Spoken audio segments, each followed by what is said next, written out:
Well, hello, friends. I'd like to invite you to a new webinar, The Centaurs, Pholus and Nessus, with the amazing Melanie Reinhart. And Melanie is here to tell us about the webinar. Thanks for joining us today, Melanie. Oh, well, thank you, Tony. Thanks so much for giving me the chance to do one whole webinar on each of these two critters, Pholus and Nessus.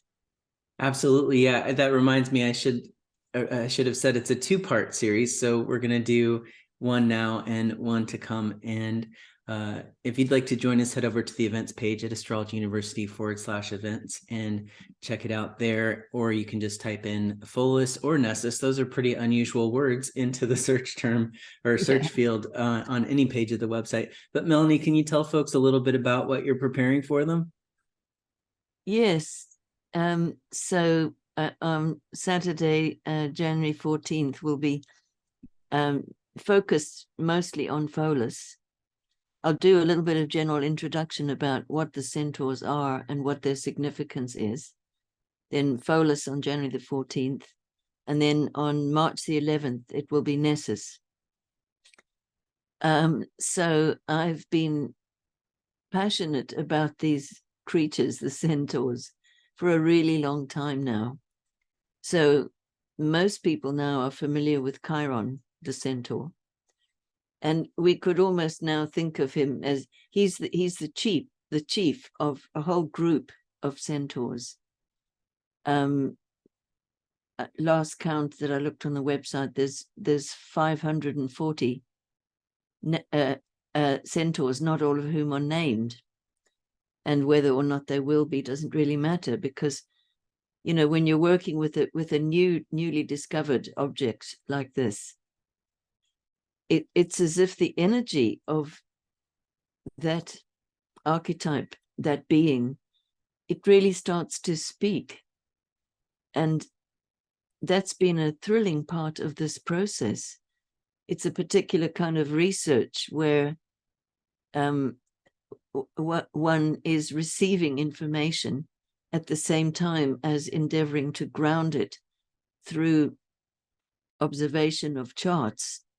And because I've been privileged to work with so many clients, I've had a very live laboratory to see these critters at work and what happens in people's lives and what they signify, which is just completely thrilling to me. So I'll be trying to share some of that with the attendees at the webinar. So I will do an introduction. It's also the symbolism of the Centaurs is so beautiful. And that begins with just the basic astronomy. It's just so thrilling.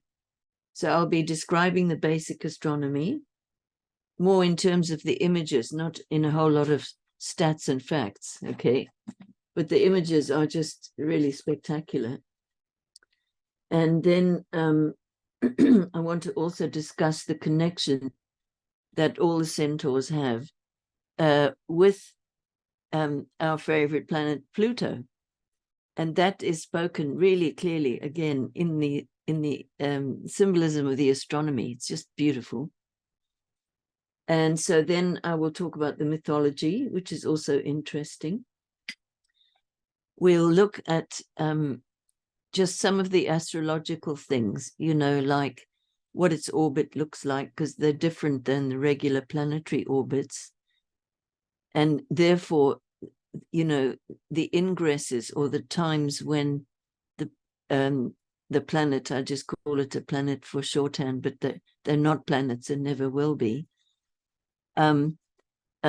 just show you what that looks like in terms of when it's in which sign and so forth.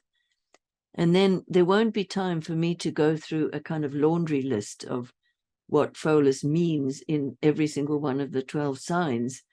And I also tend to avoid doing that because, and that's not just laziness, it's really because I don't believe that's the correct way to think about how to go about incorporating the Centaurs in your astrology, because it's not like planets, where every planet has a well-developed set of character traits and characterology, personality tendencies, and all that kind of stuff.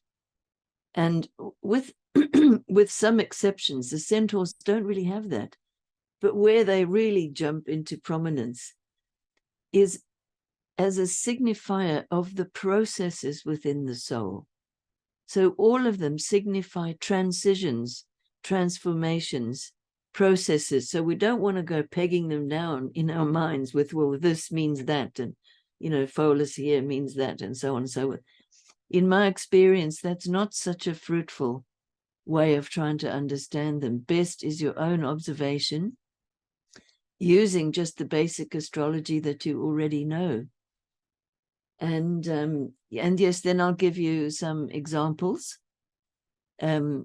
example charts of people where they've got Pholus either really prominent natally or transits onto their chart. And by the way, my tagline for Pholus is "the lid comes off." And I'll just say that process has been really active in the last 10 days and still is. Because on the day of our webinar on Saturday, the planet Mercury, Lord of Communication, is going to be conjunct Pholus. And what could be more magical that the day that we talk about Nessus, turns out Mercury is conjunct Nessus on that day. And Wow. we didn't elect these charts to Right. get it so that we just had to do it by contingency of scheduling and, when it was possible. Then when I looked at the astrology, I was just thrilled. I thought, well, that's how this stuff works, Yeah. And then I do have one beautiful case study from my own client files that I really look forward to sharing with you. And, the chat will be open during the webinar, and I will take as many questions as possible. With these critters, no matter how much time I have to talk about them, it's never enough. Right. But Well, I mean, that also, makes sense because we're all kind of observing and exploring and learning as we go, right? yeah, exactly. And so I think I think Tony, are you going to put the link for the Ephemeris material into the information below this video? Yeah, yeah, totally. So that people can find it. Yeah. Yes, exactly. So there is a bunch of Ephemeris material prepared specially, for attendees, and that'll be downloadable. And so I'm really looking forward to the webinar, and I hope that you enjoy it if you do attend. And thanks very much again, Tony. Just lovely.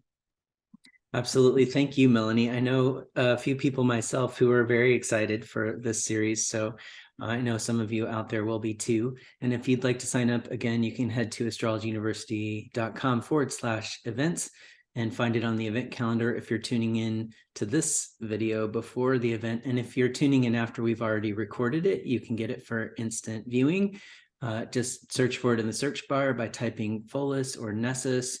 And you can also search for Melanie's name. And if you have any trouble finding it, just email our help team anytime at help@astrologyuniversity.com, and they'd be happy to help you out. Well, thanks so much for joining us today, Melanie, and I look forward to the series. It sounds really amazing. Thanks so much, Tony, really.